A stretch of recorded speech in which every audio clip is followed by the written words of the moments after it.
வணக்கம் மக்களே. எல்லோரும் ரொம்ப ஹாப்பியாக எல்லோரும் நல்லா இருப்பீங்க அப்படின்னு நினைக்கிறேன். எல்லோரும் ரொம்ப ஹெல்த்தாக இருப்பீங்க அப்படின்னு நினைக்கிறேன். எல்லோரும் உங்கள் லைஃப்பில் ரொம்ப பயங்கரமாக ரொம்ப பிஸியாக இருப்பீங்க அப்படின்னு நினைக்கிறேன்.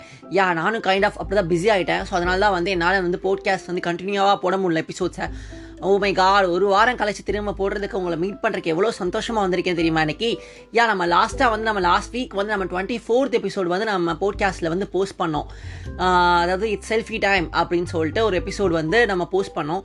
ஒரு அப்போ கரெக்டாக கண்டென்ட், அதாவது செல்ஃபியை பற்றின எத்திமாலஜி ஹிஸ்ட்ரி எல்லாமே நம்ம பார்த்தோம் லாஸ்ட் எபிசோடில். ஸோ இப்போ நம்ம டெய்லி நல்ல கண்டென்ட்ஸாக பார்த்துட்டு இருக்கோம். யூஸ்ஃபுல்லாக உங்களுக்கும் நானும் கண்டென்ட் தரணும் அப்படின்னு நல்ல கண்டென்ட்டாக சூஸ் பண்ணி நான் உங்களுக்கு சொல்லிக்கிட்டு இருக்கேன்.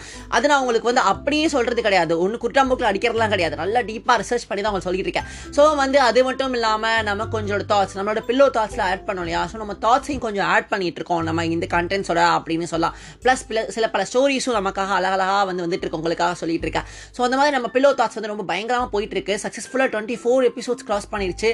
இன்னைக்கு 25th episode of our pillow thoughts. Oh my god, என்னால் நம்பவே முடியல.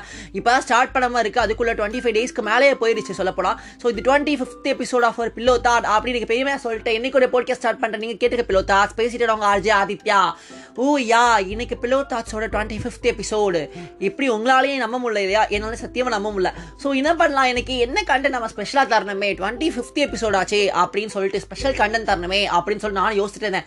நல்ல கண்டென்ட் பண்ணலாம், அது பண்ணலாம், இது பண்ணலாம் அப்படின்னு யோசித்தேன். பட் அன்ஃபார்ச்சுனேட்லி அந்த கண்டென்ட்லாம் பண்ண முடியாமல் போயிடுச்சு. ஸோ சடனாக என்னங்க, நான் பார்த்துட்டு இருக்கும் போது எனக்கு ஒரு இன்னைக்கு மார்னிங் என் ஃப்ரெண்டு என்ன பண்ணானா, இன்ஸ்டாகிராமில் ஒரு போஸ்ட் எனக்கு ஷேர் பண்ணா. அது என்னன்னா கிட்டத்தட்ட சோல்மேட் பற்றின ஒரு போஸ்ட் இருந்தது. ரீட் பண்ண எனக்கு ரொம்ப பிடிச்சி போயிடுச்சு. இது நல்லா இருக்கே அப்படின்னு சொல்லிட்டு நானும் பார்த்தேன். பட் அதை பற்றி கொஞ்சம் டீப்பாக தெரிஞ்சுக்கலாமே, அது என்ன இருக்குது அந்த சோல்மேட்டில் அப்படின்னு சொல்லிட்டு நான் கொஞ்சம் டீப்பாக அனலைஸ் பண்ணலாம் அப்படின்னு சொல்லிட்டு ஸ்டார்ட் பண்ணதுதான். அது நான் நிறையா பண்ணேன். ஸோ அதில் நிறையா நான் கொஞ்சம் லேர்ன் பண்ணிக்கிட்டேன். அதையும் நான் மட்டும் வச்சுக்கணும், நம்ம ஃப்ரெண்ட்ஸ் கூட ஷேர் பண்ணாமே அப்படின்னு சொல்லிட்டு தான் இன்னைக்கு ஒரு கண்டென்ட்டை தான் சூஸ் பண்ணியிருக்கேன். நீங்கள் மேபி கெஸ் பண்ணியிருப்பீங்க இன்னைக்கு ஒரு கண்டென்ட் என்னவா இருக்கும் அப்படின்னு சொல்லிட்டு. It's soulmate. ஸோ சோல்மேட் இந்த வார்த்தையை நம்ம நிறையா பேர் ரொம்ப இடத்துல கேள்விப்பட்டிருப்போம், அதிகமாக நம்ம கூட யூஸ் பண்ணியிருப்போம் நம்ம லைஃப்பில். ஸோ அந்த சோல்மேட் அப்படின்ற வார்த்தை ரொம்ப ரொம்ப காமன் ஆகிடுச்சு. ஸோ நிறையா பேர் யூஸ் பண்ணிகிட்டு இருக்கோம். நிறையா பேர் இது ரொம்ப ஈஸியாக சொல்லுவாங்க சோல்மேட் அப்படின்னு சொல்லிட்டு. சில பேருக்கு அது மீனிங்கே தெரியாது. சோல்மேட்னா அப்படி என்ன அப்படின்னு சொல்லிட்டு மீனிங்கே தெரியாது. பட் அசால்ட்டாக soulmate, you are my soulmate அப்படி சொல்லிட்டு யூஸ் பண்ணிட்டு இருப்பாங்க. ஸோ என்னடா சோல்மேட்டு அப்படின்னு சொல்லிட்டு எனக்குமே சத்தியமாக மீனிங் தெரியுமா வரைக்கும். பட் இன்னைக்கு என்னன்னா ஒரு கிளியரான ஐடியா கிடைச்சிச்சு அப்படின்னு சொல்லலாம். பட் என்னன்னாங்க, எனக்கு என்ன இருந்தாலும் எனக்கு மீனிங் தெரியாதுனாலும் இந்த லவ்வர் வேற சோல்மேட் வேற அப்படின்ற விஷயத்துல ரொம்ப கிளியராகவே இருந்தேன். அதே கரெக்டாக அது ப்ரூஃப் ஆயிடுச்சுங்க இந்த சோல்மேட் விஷயத்தில்.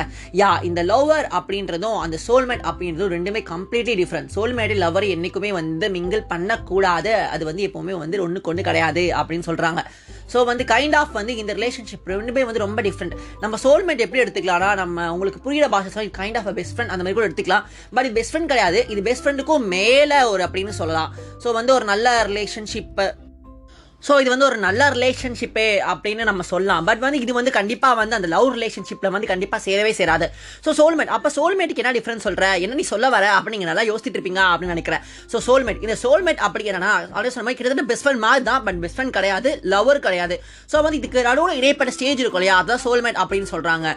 இந்த சோல்மேட் எப்படின்னா உங்கள் லைஃப்பில் எதுக்கு வருவாங்கன்னா, உங்கள் லைஃப்பை இம்ப்ரூவ் பண்ணுறதுக்கு, உங்களை நல்லா க்ரோ அப் பண்ணுறதுக்கு, ஹெல்ப் பண்ணுறதுக்காக வருவாங்க அப்படின்னு சொல்கிறாங்க. இந்த சோல்மேட், நமக்கு சோல்மேட்டுக்கு லவர்ஸ் டிஃபரெண்ட் இருக்குங்க. ஸ்பெஷல் ஃபர்ஸ்ட் டிஃபரன்ஸ் என்னன்னா, இந்த சோல்மேட் லைஃப் ஃபர்ஸ்ட் என்ன பண்றாங்கன்னா, நம்ம க்ரோ அப் பண்றதுக்கு, நம்ம இம்ப்ரூவ் பண்றதுக்கு, நம்ம லைஃபை இன்னும் கொஞ்சம் மேலோங்கி கொண்டு போறதுக்கு வராங்க அப்படின்னு சொல்றாங்க. பட் லைஃப் பார்ட்னர் என்றவங்க யாருன்னா, எல்லாம் முடிச்சுட்டு கடைசியாக நம்ம கூட செட்டில் ஆகிறவங்க, நமக்கு சப்போர்ட் ஆகிறவங்க லைஃப் பார்ட்னர் அப்படின்னு சொல்றாங்க. செகண்ட் பாயிண்ட் என்னன்னா, இந்த சோல்மேட் அப்படின்றவங்க நம்ம கூட ஸ்பிரிச்சுவலா கனெக்டடா இருப்பாங்க. பட் லைஃப் பார்ட்னர், அதாவது லவ்வர் அப்படின்றவங்க எப்படின்னா எமோஷனலாகவும் அவங்க இன்டெலிஜென்ட்டாகவும் கனெக்டா இருப்பாங்க. ஸோ சோல்மேட், இந்த சோல்மேட்டுக்கும் நமக்கு சில ஐடியாஸ் அண்ட் தாட்ஸ்லாம் சிமிலரா இருக்கும்.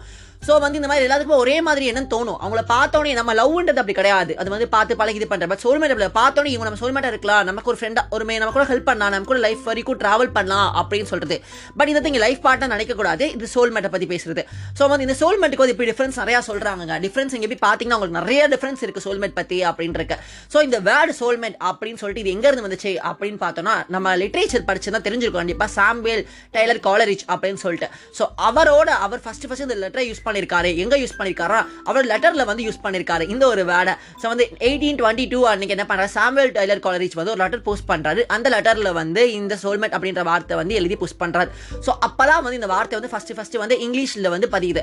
ஸோ வந்து இந்த சோல்மேட் அப்படின்னு சொல்லிட்டு அதுக்கு என்ன பண்ணாங்கன்னா, அதுக்கு முன்னாலேயே இந்த வார்த்தை யூஸ் பண்ணாமே நம்மளோட பிளாட்டோ எல்லாத்துக்கும் தெரியக்கூடிய கிரீக் பிலாசபர், ரொம்ப வேர்ல்டு ஃபேமஸ் பிலாசபர், அவர் என்ன பண்ணுறாருன்னா சோல்மேட் தியரி அப்படின்னு சொல்லிட்டு ஒன்று வச்சிருக்காருங்க. இந்த soulmate theory, according to the soulmate theory அப்படின்னா என்னன்னா, கடவுள் வந்து அதாவது கிரீக் கடவுளான ஜூஸ் என்ன பண்ணாருன்னா, அவர் மனுஷங்களை படிக்கும் போது என்ன பண்ணாருன்னா, நமக்கு மொத்தம் 4 கை 4 கால் பிளஸ் வந்து 2 தலை அப்படின்னு சொல்லி 2 ஜெனிட்டல்ஸ் எல்லாமே சேர்த்து படைச்சதா அப்படின்னு சொல்றாங்க. ஹியூமன்ஸ்க்கு வந்து 2 கை 2 கால் 1 தலை 1 ஜெனிட்டல் அப்படின்னு கிடையாது. எல்லாத்துக்கும் வந்து எல்லாமே வந்து 4 இருந்தது, 2 ஜெனிட்டல்ஸ் இருந்தது, 2 ஹெட் இருந்தது அப்படின்னு சொல்றாங்க. ஸோ வந்து அப்படிதான் வந்து ஃபர்ஸ்ட் ஹியூமன்ஸ் வந்து according to the Greek mythology வந்து ஜூஸ் படைச்சாரு அப்படின்னு சொல்றாங்க.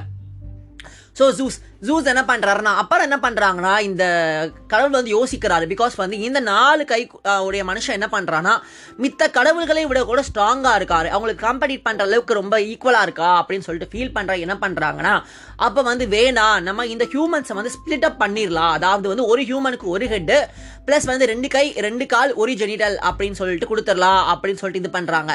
ஸோ இந்த இடத்துல ஒரு ட்விஸ்ட் பண்ணி ஜெனிட்டலை மட்டும் மாற்றி இது பண்ணிடுறாங்க. ஸோ அப்போ என்ன பண்ணுறாருன்னா, அப்போ வந்து நம்ம கட் பண்ணுறோம் இல்லையா, அதை வச்சு வந்து அடுத்த இன்னொரு பார்ட்டுக்கு வந்து தெரிய வரணும். ஸோ வந்து எப்படின்னா மேக்னெட் மாதிரி எதிரும் புதிருமா படைச்சிருங்க. அதாவது நம்ம ஒரு தலை நம்மளை பார்த்து நிற்கிறாங்க, இன்னொருத்தவங்க வந்து நம்ம முதுகு பின்னால் தான் எல்லாமே இருக்குன்ற மாதிரி பண்ணியிருக்காங்க. ஸோ வந்து என்ன பண்ணுறாங்க, இது ஒரு ப்ராப்ளம் ஆகிட்டு அப்புறம் என்ன சொல்கிறாங்கன்னா, அரிஸ்டோபான்ஸ் அப்படின்னு சொல்கிறேன்னா அவர் சொல்கிறார் வந்து, இப்படி பண்ணிங்களா கடவுளை, இது வந்து ரொம்ப கஷ்டமாக போயிடும். ஸோ வந்து எதுவுமே நடக்காது, அதனால வந்து நீங்கள் நார்மலாக எல்லா ஹியூமன்ஸ்க்கு ஜெனிட்டலை முன்னால் படிங்க அப்படின்னு சொல்லிட்டு ஹியூமன்ஸ்க்கு ஜெனிட்டலை முன்னால் படிக்க சொல்கிறாரு. ஸோ அதை இப்போ இருக்க நம்ம ஹியூமன்ஸ் 1 கை 2 கால் 2 கை 1 ஜெனிட்டலோட இருக்கும். ஸோ வந்து இப்படி தான் படைச்சதா கிரீக் மித்தாலஜி வந்து சொல்லுது. ஸோ வந்து இப்படி தான் வந்து ஃபர்ஸ்ட் வந்து ஹியூமன்ஸ் கிரியேட்டட் ஆகிறாங்க அப்படின்னு சொல்கிறாங்க. ஸோ இந்த ஹியூமன்ஸ் தான் சோல்மேட் அப்படின்றத சொல்கிறாங்க. அதாவது 2 ஸ்பிளிட் பண்ணுறோம் இல்லையா, அதில் வந்து ஜூஸ் என்ன சொல்லுவாருன்னா, இல்லை நம்ம 2 ஸ்பிளிட் பண்ணுறோம் இல்லையா, அதில் அந்த ஒரு பார்ட் என்ன பண்ணுன்னா இன்னொரு பார்ட்டை வந்து லைஃப் ஃபுல்லாக தேடும், அது வந்து என்னைக்கு சேருதோ அவனோட லைஃப் வந்து அன்னைக்கு முழுமடையும் அப்படின்னு சொல்லிட்டு சொல்கிறாரு. ஸோ அண்டில் தட் என்ன நம்மளோட சோல் வந்து எப்படின்னா ஹாஃபாக தான் இருக்கும், அது ஃபில்ஃபில் ஆகாது அப்படின்னு சொல்லிட்டு கிரீக் மெத்தாலஜியில் வந்து சொல்கிறாரு ஜூஸ். ஸோ வந்து இப்படி தாங்க இந்த கிரீக் மெத்தாலஜியில் வந்து சோல்மேட் தியரி அப்படின்றது பிளாட்டோ வந்து சொல்லியிருக்காரு அப்படின்னு சொல்லிட்டு எழுதி வச்சிருக்காங்க ஹிஸ்டோரியன்ஸ். ஸோ இதுதாங்க இந்த சோல்மேட்டுக்கான மெயின் ரீசனாக இருக்குது. ஸோ வந்து இதுதான் சோல்மேட் அப்படின்ற எப்படின்னா, இப்போ வந்து நம்ம இருக்கோம்னு வச்சுக்கோங்களேன், நம்மளோட இன்னொரு பார்ட் இருக்குது பார்த்தீங்களா, அது எங்கேயாவது ஒருத்தவங்க இருப்பாங்க, பட் வந்து நம்மளை மீட் பண்ண ஒன் டே. ஸோ வந்து நமக்கு ஒரு ஃபீல் ஆகும், இவங்க நம்ம சோல்மேட்டாக வர போகிறாங்க, இவங்க வந்து நம்ம லைஃப்பை வந்து ஹெல்ப் பண்ண போகிறாங்க, நம்ம கூட ஸ்பிரிச்சுவலாக கனெக்டட் ஆக போகிறாங்க அப்படின்னு சொல்லிட்டு. அண்ட் ஒன் மோர் திங்னா, இந்த சோல்மேட் வந்து கண்டிப்பாக எந்த ஒரு ரொமான்டிக் ரிலேஷன்ஷிப்லையும் இன்வால்வ் ஆக மாட்டாங்க according to this theories. And again வேற சோல்மேட் தியரிஸ் பார்த்தாலுமே சரி, இல்லை சோல்மேட் பற்றி மித்தவங்க சொன்னாலுமே சரி, அதில் வந்து ரொமான்டிக்கான ரிலேஷன்ஷிப்பில் வந்து அவங்க இன்வால்வ் ஆக மாட்டாங்க அப்படின்னு தான் போட்டிருக்காங்க. ஸோ வந்து இவங்க வந்து ரொமான்டிக்கான ரிலேஷன்ஷிப்பில் வந்து இன்வால்வ் ஆகவே மாட்டாங்க. பட் லைஃப் பார்ட்னர் லவ்வர்ஸ் வந்து ரொமான்டிக் ரிலேஷன்ஷிப் இருக்கும். இவங்க வந்து பிளாட்டோனிக் லவ்ல இருப்பாங்க. பிளாட்டோனிக் லவ் மீன்ஸ் என்னன்னா, இங்க வந்து எந்த ஒரு செக்ஷுவல் கான்டாக்டோ செக்ஷுவல் ரிலேஷன்ஷிப்பும் இருக்காது. இது வந்து மனசுக்கான கனெக்ஷன் மட்டும்தான், அதாவது வந்து அது சொன்ன ஸ்பிரிச்சுவலி கனெக்ஷன் மட்டும்தான் அப்படின்ற மாதிரி சொல்றாங்க. ஸோ வந்து இவங்க ஹெல்ப் பண்ண வருவாங்க. அண்ணனா இவங்க வந்து உங்களுக்கு ஹெல்ப் பண்ணுவாங்க, உங்க லைஃபை இம்ப்ரூவ் பண்ணுவாங்க. ஒன் ஸ்டேஜ்ல என்ன பண்ணுவாங்கன்னா இவங்களை விட்டு போயிடுவாங்க அப்படின்னு சொல்றாங்க. ஸோ இந்த இடத்துல ரொம்ப சேடா இருக்கு இல்லையா, நம்ம ஒருத்தவங்க சோல்மேட்டா வராங்க, ஒரு ஸ்டேஜ்ல ஹெல்ப் பண்றாங்க, ஒரு ஸ்டேஜ்ல விட்டுட்டு போயிடுறாங்க, ரொம்ப கஷ்டமா இருக்கும். ஸோ இந்த சோல்மேட்டால என்ன பண்ண முடியும், நம்ம லைஃப்ல இருக்கவும் முடியும், நம்மளை விட்டு போகவும் முடியும் அப்படின்னு சொல்லிட்டு அந்த தியரிஸ்லாம் சொல்லுது. பட் லைஃப் பார்ட்னர் அப்படி கிடையாது, அவங்க வந்து கடைசி வரைக்கும் உங்க லைஃப்ல வந்து உங்க கூட டிராவல் பண்ணி வருவாங்க அப்படின்னு சொல்றாங்க. இது ஒரு டிஃபரன்ஸா சொல்றாங்க. ஸோ இதுதாங்க இந்த சோல்மேட் அப்படின்னு சொல்லிட்டு பார்த்தோம்னா இப்படிதான் இருக்கு. ஸோ அந்த போஸ்ட் பார்த்தோம் எனக்கே வேற லெவல் இருந்துச்சு. ஓ மை காட், செமையா இருக்கு, எப்படி படிச்சிருக்கான் பாரு கடவுள் யோஸ்து அப்படின்னு சொல்லிட்டு கிரீக் மித்தாலஜிக்கு வந்து நம்ம ஒரு பெரிய அப்ளாஸ் கொடுக்கலாங்க. என்னோட சேர்ந்து நீங்களும் அப்ளாஸ் பண்ணிக்கோங்க. ஓகே காய்ஸ், இன்னைக்கு இதுதான் கண்டென்ட். ஸோ நாளைக்கு இன்னொரு கண்டென்ட்டை மீட் பண்ணலாம், ரொம்ப யூஸ்ஃபுல்லான கண்டென்ட்டை மீட் பண்ணலாம். இன்னைக்கு ஒரு கண்டென்ட் உங்களுக்கு ரொம்ப யூஸ்ஃபுல்லாக இருந்திருக்கும், உங்களோட ஃப்ரெண்ட்ஸ்க்கும் நீங்கள் ஷேர் பண்ணலாம் கண்டிப்பாக. பிகாஸ் வந்து சோல்மேட் அப்படின்ற வார்த்தைக்கான மீனிங் தெரிஞ்சுக்கிட்டீங்க. ஸோ வந்து அப்போ என்னென்னு தெரிஞ்சுக்கிட்டீங்க, ரியலாக என்னன்னு புரிஞ்சுக்கிட்டீங்க. ஸோ வந்து எப்போவுமே லவ் அண்ட் சோல்மேட் ரெண்டுத்தையும் போட்டு கன்ஃபியூஸ் பண்ணிக்காதீங்க. உங்களுக்கு அன்றைக்கி டவுட் இருந்துச்சுன்னா எனக்கு பிடிச்ச ஒரு சீரிஸ் ஒன்று சஜஸ்ட் பண்ணுறேன். இது சஜஷன் கிடையாது, பட் சோல்மேட் அண்ட் லவ் வந்து டிஃப்ரெண்ட் ரொம்ப அழகாக காமிச்சிருப்பாங்க. Boys over flowers Korean most world famous drama. So அந்த ட்ராமாவில் வந்து அந்த சோல்மேட்டையும் அந்த லவ்வையும் வந்து ரெண்டுத்தையும் பிரிச்சு அழகாக காமிச்சிருப்பாங்க. ஸோ உங்களுக்கு டவுட் இருந்துச்சு சீரியஸை கூட நீங்கள் போய் பார்க்கலாம், இல்லை நிறைய ஸ்டோரிஸ் ரீட் பண்ணி பார்க்கலாம். சோல்மேட் அண்ட் லவ்வர்ஸ்க்கான டிஃபரன்ஸ் தெரியும். ஸோ ஓகே காய்ஸ், இதுதான் இன்னைக்குரிய கண்டென்ட். ஸோ நீங்கள் நல்லா யூஸ்ஃபுல்லாக என்ஜாய் பண்ணிருப்பீங்க எங்களோட சேர்ந்து. ஸோ நாளைக்கு இன்னொரு கண்டென்ட்டை மீட் பண்ணலாம். Until that, signing off. I'm Raji Adityan. You are hearing now Pillow Thoughts. Share with your friends and family. Thank you. Bye bye.